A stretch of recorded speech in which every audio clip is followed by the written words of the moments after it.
Listen closely. Money is not just paper, it's not just numbers in a bank account, it is a symbol, a powerful projection of the unconscious mind into the external world. Until you understand your inner relationship with money, no amount of hustle will bring lasting abundance. People do not become wealthy by accident. They become wealthy when their inner world aligns with the outer flow of life. If you want to understand how money comes, you must first understand yourself. Here are 5 fundamental truths, Jungian truths, that will change your financial life forever. Money is not just a physical object, something you can hold, count, or store. It is, at its core, a representation of energy. Like all forms of energy, it moves, flows, it circulates. And just as rivers respond to the shape of the land they run through, money responds to the shape of your mind, your beliefs, and your emotional reality. Your psyche, the totality of your conscious and unconscious mind, is the landscape. If that landscape is clear, open, and abundant in thought, money will flow naturally toward you. If your inner terrain is blocked by fear, guilt, shame, or confusion about your worth or purpose, then money, like water encountering a dam, will divert itself away from you. You will find it difficult to earn, to keep, or to grow wealth. Not because of a lack of effort, but because of unconscious resistance. You may believe on the surface that you want more money.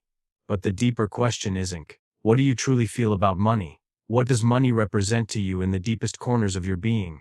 Is it safety? Is it power? Is it sin? Is it proof of success? Or a symbol of failure? These associations live beneath your conscious awareness, yet they drive your behavior. And the energy that is money is extremely sensitive to these hidden beliefs. The truth is, money amplifies energy. It doesn't correct it. If you are internally chaotic, it won't bring peace. If you are deeply insecure, it won't bring confidence. But if you are already grounded, purposeful, and aligned, money will strengthen those states. It mirrors back to you what is already within. That is why some people can earn millions and still feel empty. And why others, with far less, feel rich in every sense of the word. Your beliefs act like tuning forks, sending out vibrations into the world. Money responds to those vibrations. If your signal is fear-based, if it says, "I don't deserve," or "I'll never have enough," then money hears that. It stays away, not out of cruelty, but out of resonance. It does not align with scarcity thinking. But when your internal signal says, "I am ready to receive. I trust the process. I value my gifts," then you begin to draw opportunities, insights, and people who bring money into your life. Understanding this is not about magical thinking, it's about alignment. When your psyche is in order, when your thoughts, emotions, and actions align with abundance, money comes not as a surprise but as a natural outcome.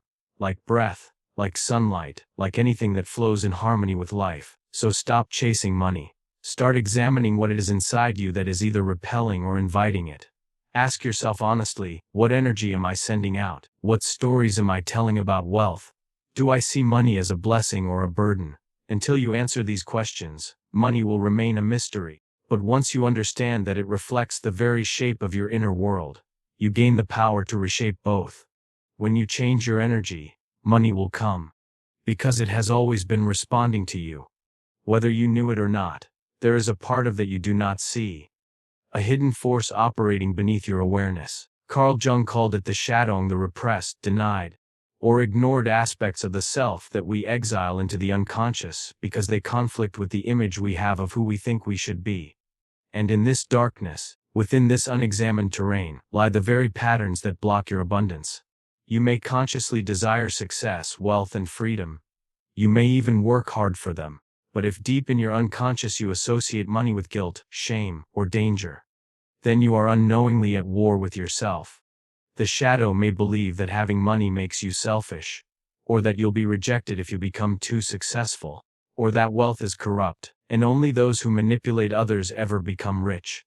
These are not rational thoughts. These are emotional imprints, buried in the psyche, often inherited from childhood, culture, or ancestral memory, and they quietly shape your choices, reactions, and outcomes. You might procrastinate just before a breakthrough. You might undercharge for your work. You might sabotage financial opportunities by being too busy, too tired, or not ready. None of this is random. These are symptoms of an inner conflict. The shadow resisting your progress because deep down, it doesn't feel safe to succeed. The shadow doesn't act out of malice. It acts out of protection. It clings to old patterns because it learned, at some point in your life, that abundance equals risk. Maybe you grew up watching people fight over money.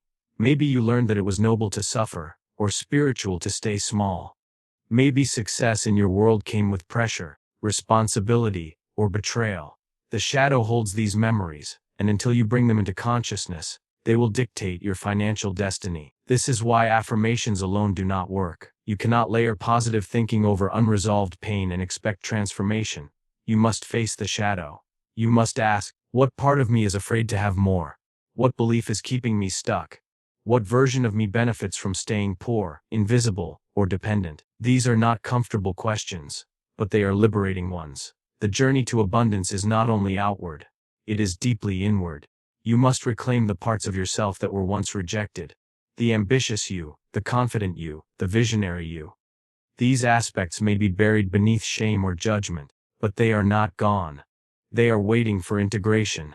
When you bring them out of the shadow and into the light, you restore your full psychological power. And when your inner world is no longer divided, when you no longer fear your own potential, then money can flow freely, not because you forced it, but because you stopped blocking it.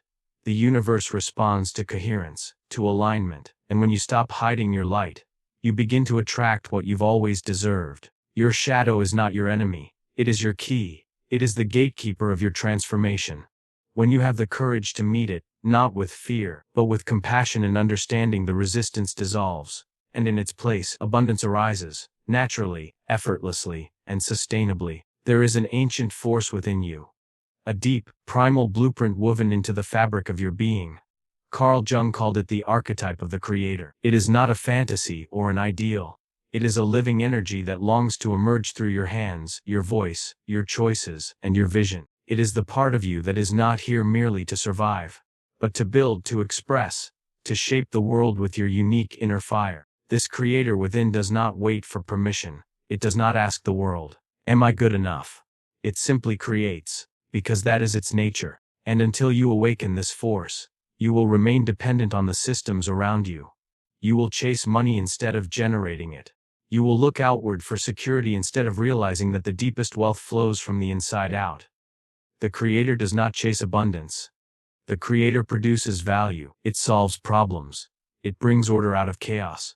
It turns thought into form and emotion into action. And because of this, the Creator becomes magnetic. Opportunities, resources, people, and yes, money begin to orbit around its energy. But most people bury their inner Creator. They have been told their ideas are unrealistic, their dreams too big, their gifts too strange. So they suppress the creative impulse and become passive consumers of life rather than conscious participants. They work in jobs they hate, trade time for money, and wonder why abundance feels like a distant promise rather than a daily reality. The truth is this: the modern world is desperate for originality, purpose, and bold vision. It rewards creators, not just artists or entrepreneurs, but anyone who chooses to live from their inner authority. When you awaken the Creator archetype, you stop asking, "What can I get?" and start asking, "What can I build?" And in that shift, everything changes. You begin to design your life rather than react to it. You begin to tap into your gifts, not as hobbies, but as pathways to transformation, for yourself and others. You recognize that you are not here to fit into a mold but to break it, reshape it, redefine what is possible.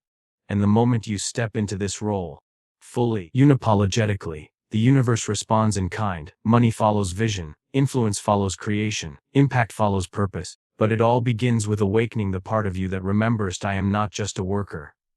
I am a creator. I am a channel for something greater. I am here to build what only I can build. This is not ego. This is essence. This is soul. To awaken the creator within you is to return to your true identity, not one handed down by society or fear, but one revealed through courage and clarity. The path will not always be easy. The world may resist, but your spirit will come alive in ways it never could while dormant. And as you create, not just art, not just businesses, but meaning, systems, solutions, spaces, you will become what you were always meant to be: a source of abundance, a generator of wealth, a builder of reality. When the Creator awakens, money is no longer something you pursue. It becomes the natural echo of the value you bring into existence. Much of what we call reality is not reality at all. It is projection. We do not see the world as it is, we see it as we are. Our unconscious mind takes unresolved emotions, old wounds, inherited beliefs, and internal fears and casts them outward, painting our external circumstances with the colors of our inner conflicts. This is especially true when it comes to money. If deep within you lives the belief that you are unworthy of wealth, that rich people are greedy, or that money corrupts, you will unconsciously project those beliefs onto your financial life. You may see opportunities as traps. You may distrust your own success. You may resent those who have what you secretly desire. This projection does not just distort your perception. It actively sabotages your prosperity. Carl Jung understood that projection is the ego's defense mechanism. Instead of owning what lives inside us, we assign it to others. If you feel powerless, you might project that onto money, believing that it holds all the power. If you fear rejection, you may project it onto the marketplace, convincing yourself no one will value your work. These projections become barriers.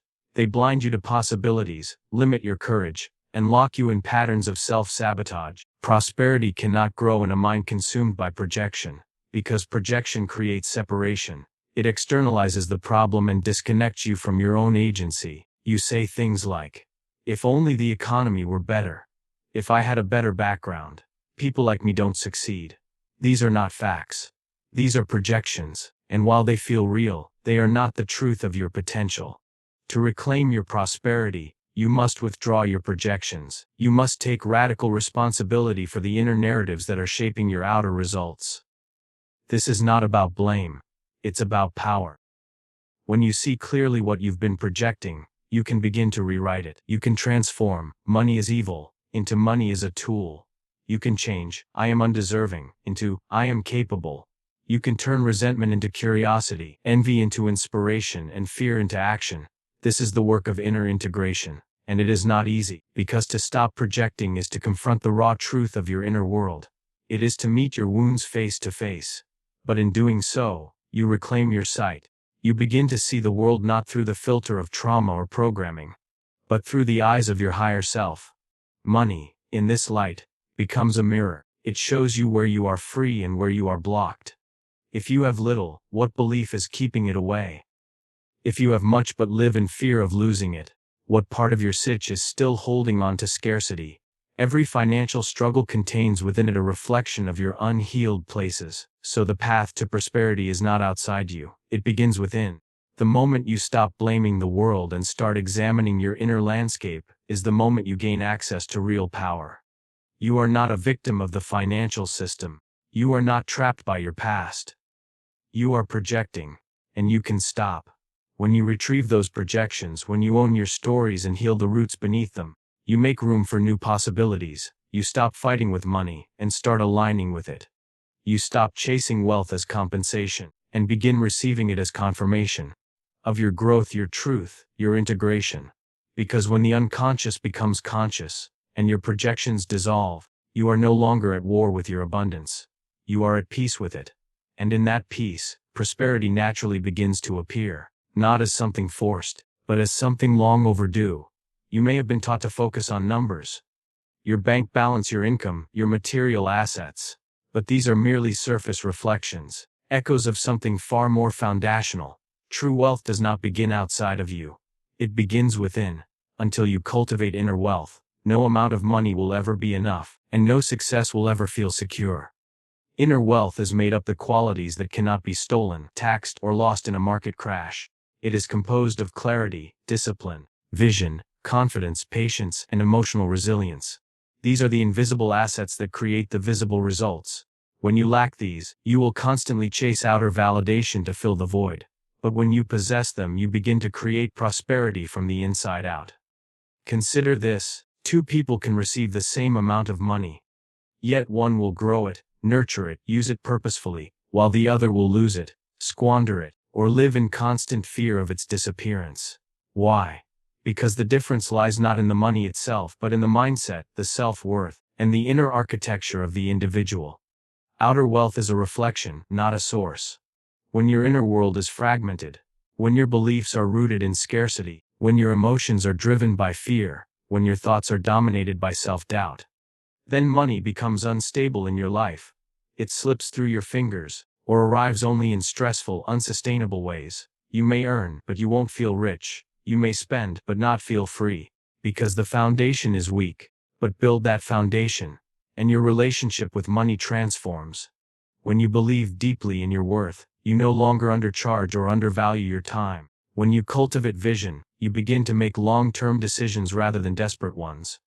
When you trust yourself, you take bold, aligned actions that open new doors. These traits are not taught in school, yet they determine your financial destiny. You can copy someone's business strategy.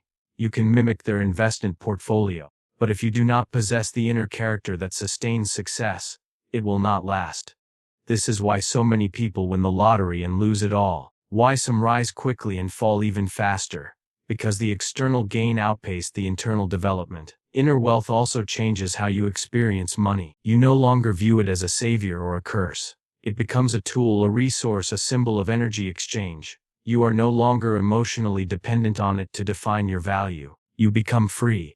From the inside, this inner richness radiates outward. People feel it in your presence. They trust you. They are drawn to your authenticity. Opportunities flow to those who are deeply grounded in themselves. Because in a world filled with surface-level noise, depth is rare. And rare things are always valuable. So if you desire abundance, begin not with how to make more, but with how to be more. Be more focused. Be more intentional. Be more honest with yourself. Be more disciplined with your time, your energy, and your thoughts. Invest in your mind. Sharpen your emotional intelligence. Deepen your spiritual understanding. That is the inner work that produces lasting outer wealth. You may not see the results overnight, but just as roots grow underground before a tree rises, your inner growth will inevitably produce external fruit. It is a universal law: what you build within will be mirrored in what you experience without. So remember, real wealth starts with who you are, not what you have. Because when the inner is abundant, the outer must eventually rise to meet it. So I tell you now, understand this, and money will come, not as your master but as your ally. Not through fear but through deep psychological truth. Do not just work harder. Work inward, because until you make the unconscious conscious, it will rule your life, and you will call it destiny. And if that destiny is poverty, lack, or struggle, then it is time to awaken. Time to reclaim your inner authority. Time to become the creator of your reality, not the victim of your programming. Money will come, but only when you do.